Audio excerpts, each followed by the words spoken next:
Edwin Diaz falling off the rocker, hurting his knee, could really be costly for the New York Mets. Edwin Diaz injures his right knee in celebration after Puerto Rico upsetted the Dominican Republic in the World Baseball Classic. MRI confirmed Diaz's injury is a torn right patella tendon, which is usually an 8-month recovery time, meaning he will miss the entire 2023 season. Diaz signed a 5-year, $102 million contract with the Mets in the offseason, making him the highest paid closer in MLB history. Diaz had a 1.31 ERA with a 0.84 whip, 118 strikeouts, and 32 saves in 61 appearances last season for the Mets. The Mets now will likely turn to David Robertson or Adam Ottavino to be the closer this year. If you're a Met fan, this is not a good story. Nobody can say that the Mets is much better without Edwin Diaz. The Mets paid him a significant amount of money in the offseason. $102 million is nothing to sneeze for. When you look at his ability and what he can do on the field, last year it showed you his dominance. That was his best year as a New York Met, ever since he was traded from Seattle to the New York Mets. You look at Edwin Diaz, you look at his talent, you look at his ability, and you look at this whole Mets team. They added Justin Verlander, they overpaid him. They brought him in for 2 years, just like they did with Max Scherzer, paying him $43 million a year. I have been saying this over and over and over again about their senior citizen pitching staff. They've lost Quintana for at least 3 months. You're going into the season with a very shaky starting rotation,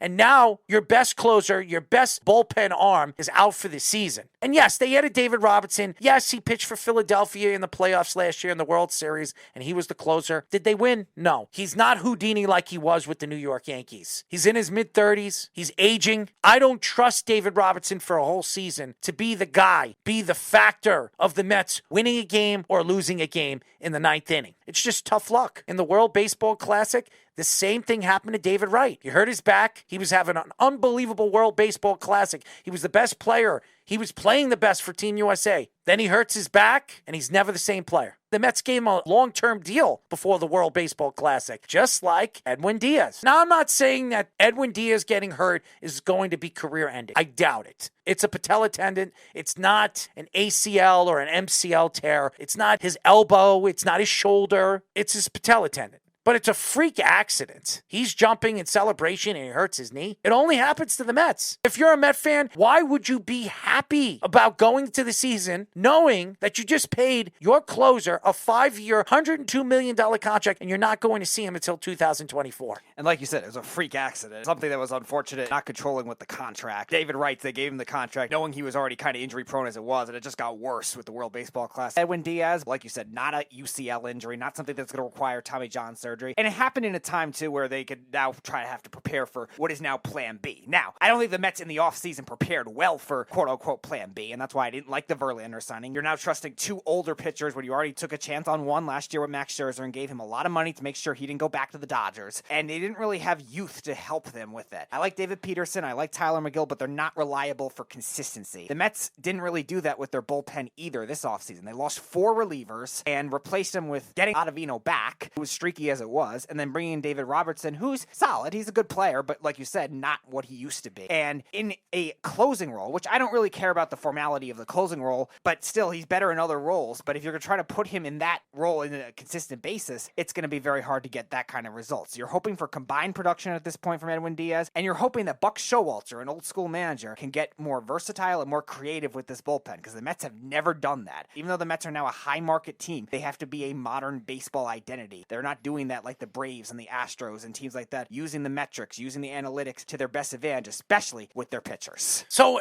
if you're a Met fan, you obviously are going to be excited, but you didn't get Carlos Correa. Now you lose Edwin Diaz. You bring in Verlander. You lose Jacob deGrom. Are you much better than you were last year? That's the question. You lost Jacob deGrom. He's gone. He goes to Texas. Now you lose Edwin Diaz. Yes, you bring in David Robinson. Yes, you bulked up your bullpen, but how much? And is your bullpen now much better? Bringing in David Robinson and you having Edwin Diaz, that bulks up your bullpen. Now you have David Robinson moving in as your closer. Are the Mets so much better now, knowing that you lose your top relief pitcher, and now the guy that you brought in free agency that you were going to fill in the 8th inning or maybe the 7th inning now has to be your 9th inning guy? So I'm not saying for all the Met fans to call the season because you lost Edwin Diaz or Jacob deGrom, but I would be worried going into the season when you have 3 senior citizens as your top pitchers in your rotation in Max Scherzer, Justin Verlander, and Quintana.